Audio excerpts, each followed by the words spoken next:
இந்த இயேசு கிறிஸ்து அப்படின்னு சொல்லி உங்களுடைய என்னுடைய மைண்ட்ல எல்லாம் என்ன பண்ணி வச்சுட்டாங்க, ஒரு போட்டோ ஒண்ணு காட்டிட்டாங்க. இந்த மாதிரி ஒரு நீல முடியோட தாடியோட ஒரு ஆள் வந்தா அது இயேசு கிறிஸ்துன்னு சொல்லி சின்ன வயசுல இருந்தே நம்ம மைண்ட்ல ஏத்திட்டாங்க.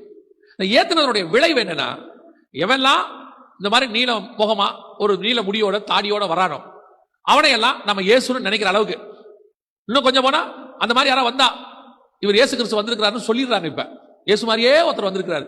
இயேசு மாதிரியே இயேசுவை நீங்க பாத்துருக்கீங்களா? அதுக்கு முன்னாடி எதை வச்சு இவர் இயேசுநாதர் மாதிரி இருக்கிறாருன்னு சொல்றீங்க? இல்ல, நம்ம கிட்ட இல்ல. எங்கேயாவது இருக்குதா பைபிள்ல இப்படித்தான் இயேசு இருப்பார்னு இருக்குதா? எனக்கு பைபிள்ல சொல்லி இருக்கிற இயேசுக்கும் இங்க இருக்கிற ஆட்களுக்கும் எந்த சம்பந்தம் இல்ல. அதனாலதான் ஆவிக்குரிய சபைக்கு வரும்போது மூல உபதேசமா நாங்க என்ன சொல்லி கொடுக்கிறோம், இயேசுநாதர் இப்படி இருக்க மாட்டாரு, அந்த போட்டோவை தூக்கி வெளியே போட்டுருங்க. சிலையிலேயோ போட்டோவிலேயோ நீங்கள் உண்மையான இயேசுவையும் மரியாதையோ தூதர்களையோ அல்லது அப்போஸ்தலர்களையோ கொண்டு வர முடியாது. அப்ப இந்த மாதிரி ஆட்களை நீங்க, அதனாலதான் நம்ம சபைக்கு வந்தோம்னு சொல்லி கொடுக்கிறோம், இதெல்லாம் தூக்கி வெளியே போட்டுருங்க. இது உள்ள இயேசு இல்லை, அது இயேசு இல்லாத, அதுக்குள்ள தேவைப்பட்டால் பிசாசு வந்துடும், ஆண்டவர் வர மாட்டார். ஆண்டவர் சிலைக்குள்ளே வந்து வாழ மாட்டார், ஆண்டவர் நமக்குள்ளே வந்துதான் வாழ்வார். நாம தான் தேவனுடைய ஆலயமாய் இருக்கிறோம்.